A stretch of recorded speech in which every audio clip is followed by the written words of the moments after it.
2025 ഫെബ്രുവരി മാസത്തിൽ നടന്ന ഈ വർഷത്തെ LSS പരീക്ഷയുടെ ഉത്തരക്കടലാസുകളുടെ പുനർമൂല്യനിർണ്ണയത്തിന് ഇപ്പോൾ അപേക്ഷകൾ സമർപ്പിക്കാവുന്നതാണ്. നിശ്ചിത മാർക്കുകൾ ലഭിക്കാതെ സ്കോളർഷിപ്പ് നഷ്ടപ്പെട്ട വിദ്യാർത്ഥികൾക്കാണ് അപേക്ഷകൾ സമർപ്പിക്കാനുള്ള അവസരം.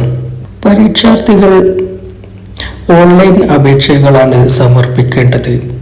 പരീക്ഷാഭവന്റെ ഔദ്യോഗിക വെബ്സൈറ്റായ www.parikshabhavan.kerala.government.in എന്ന വെബ്സൈറ്റിൽ 16/5/2025 മുതൽ 22/5/2025 ഉച്ചയ്ക്ക് 2 മണി വരെയാണ് അപേക്ഷകൾ ഓൺലൈനായി സമർപ്പിക്കാവുന്നത്.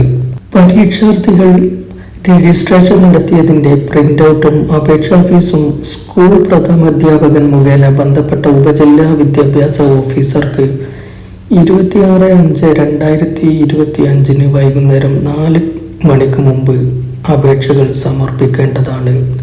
ഉത്തരക്കടലാസുകളുടെ പുനർമൂല്യനിർണ്ണയത്തിന് പേപ്പറിന് 200 രൂപയാണ്. പേപ്പർ ഫസ്റ്റിന് 100, പേപ്പർ സെക്കൻഡിന് 100 എന്ന നിരക്കിലാണ് ഫീസ് അടയ്ക്കേണ്ടത്. ഉപജില്ലാ വിദ്യാഭ്യാസ ഓഫീസർ പരീക്ഷാർത്ഥികളിൽ നിന്ന് ലഭിച്ച അപേക്ഷയുടെ പ്രിന്റൌട്ട് ഓൺലൈനിൽ വെരിഫൈ ചെയ്യേണ്ടതും ഫീസ് പണമായി സ്വീകരിച്ച് അപേക്ഷകർക്ക് രസീത് നൽകേണ്ടതുമാണ്.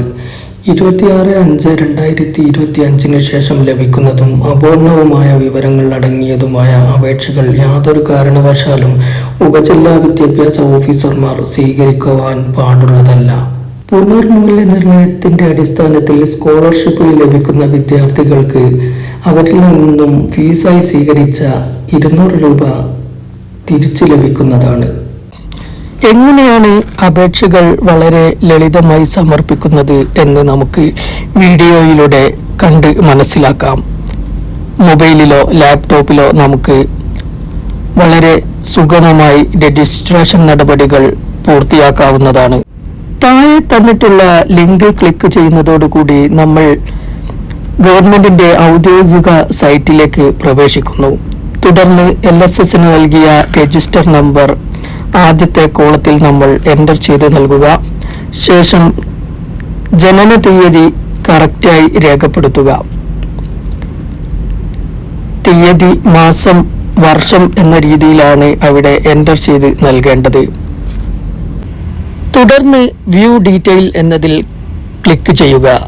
അതോടുകൂടി അപേക്ഷകന്റെ പൂർണ്ണമായ പേര്, രജിസ്റ്റർ നമ്പർ, അപേക്ഷ നൽകിയ സ്കൂൾ തുടങ്ങിയവ ലഭ്യമാകും. അതേ പേജിൽ പേപ്പർ 1, പേപ്പർ 2 എന്നതിൽ ക്ലിക്ക് ചെയ്യുന്നതോടുകൂടി അപേക്ഷ പൂർണ്ണമാകും.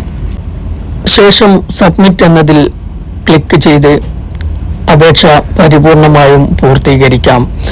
തുടർന്ന് വരുന്ന അപേക്ഷാ ഫോം പ്രിന്റ് എടുത്ത് രക്ഷിതാവ് അതിൽ പേരും ഒപ്പും നൽകിയാണ് പ്രിൻസിപ്പലിന് അപേക്ഷ സമർപ്പിക്കേണ്ടത്.